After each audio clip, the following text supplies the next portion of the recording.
Esselamu aleykum ve rahmetullahi ve berekatuhu. Əziz və qiymətli cəmaat, Allah Taala'nın müvəffəqiyyəti, onun yardımı və köməkliyi ilə təcvid dərslərimizə davam edirik. Bugünkü mövzumuz idğam bilə gunnə haqqındadır. Gunnəsiz oxunan idğam. Qiymətli cəmaat, keçən dərsimizdə biz idğam haqqında öyrəndik. Öyrəndik ki, tənvin və ya sukunlu nundan sonra yə, ra, mim, ləm, vav və nun hərflərindən biri gələn zaman tətbiq olunan qaydanın adı idğamdır. İdğamın iki növü var. İdğam ma'al gunnə, idğam bilə gunnə. İdğam ma'al gunnə, yəni gunnəli idğam. Gunnə səsi burun boşluğundan çıxarmağa deyilir. İdğam bilə gunnə, gunnəsiz idğam. İdğam ma'al gunnə tənvin və ya sukunlu nundan sonra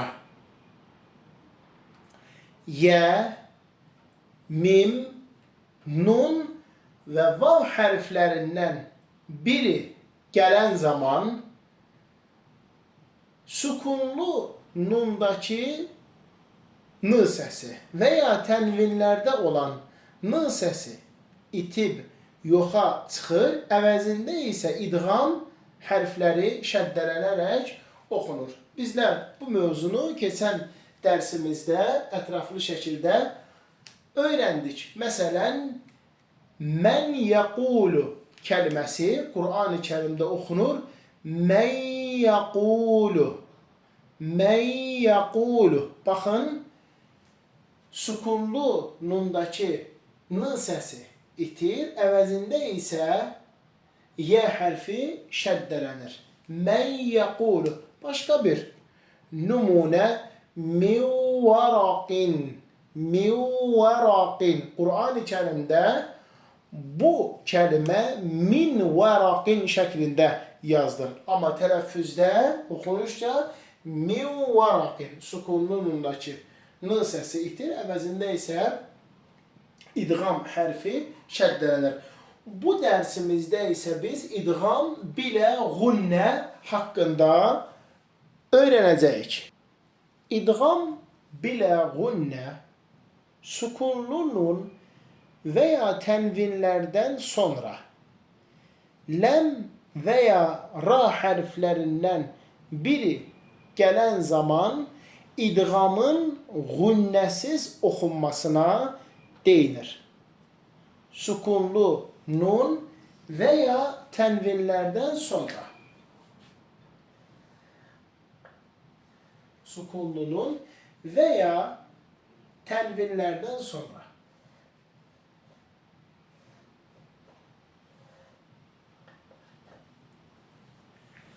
Ləm və ra hərflərindən biri gələn zaman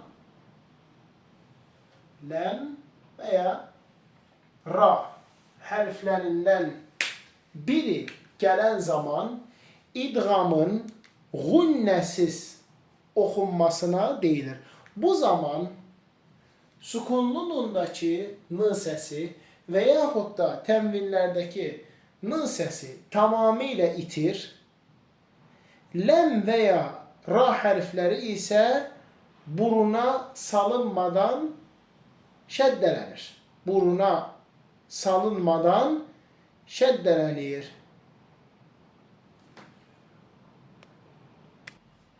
İdğam bilə gunnə ilə əlaqəli gəlin bu üç misala baxaq. Ən birinci min rizqin kəlməsi. Qur'an-ı Kərimdə bu kəlmə bu şəkildə yazılır. Min rizqin. Amma oxunub tələffüz olunanda min rizqin şəklində oxunur. tamamilə n səsi itib yoxa çıxır. Əvəzində isə hərflər buruna salınmadan açıqca şəddələnir. Mir rizqin. Mir rizqin. Bu şəkildə demək şəddə qoyularaq oxunur.